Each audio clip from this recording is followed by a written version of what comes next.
আসসালামু আলাইকুম, কেমন আছেন সবাই? এমএস অফিসের অল শর্টকাট সেটিং কিভাবে বের করবেন আমি আপনাদেরকে একটি ট্রিক শিখিয়ে দেব।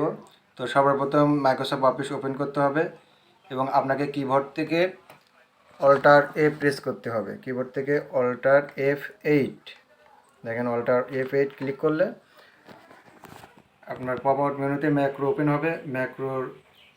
ম্যাক্রোস ইন থেকে ড্রপডাউন মেনু থেকে ওয়ার্ড কমান্ড সিলেক্ট করতে হবে এবং এখানে টাইপ করতে হবে লিস্ট কমান্ড।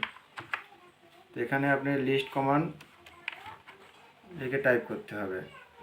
তো এই দেখেন উপরে চলে আসে লিস্ট কমান্ড। তো এটা লিস্ট কমান্ড লিখে এটা সিলেক্ট করে এখান থেকে রানে ক্লিক করতে হবে। তো রানে ক্লিক করলে নতুন একটি পপ আউট মেনু আসবে। এখান থেকে অল ওয়ার্ড ডকুমেন্ট ক্লিক করে এখান থেকে ওকেতে প্রেস করবেন। তো ওকেতে প্রেস করার সঙ্গে সঙ্গে দেখতে পারবেন যে আপনার মাইক্রোসফট অফিসের যত শর্টকাট সেটিংগুলো আছে সব কিন্তু এখানে শো হয়ে যাবে। দেখেন খুব সহজেই মাইক্রোসফট ওয়ার্ডের শর্টকাট সেটিংগুলো এক নজরে বের করে ফেলতে পারবেন। তো ভিডিওটি ভালো লাগলে অবশ্যই লাইক কমেন্ট শেয়ার করতে ভুলবেন না।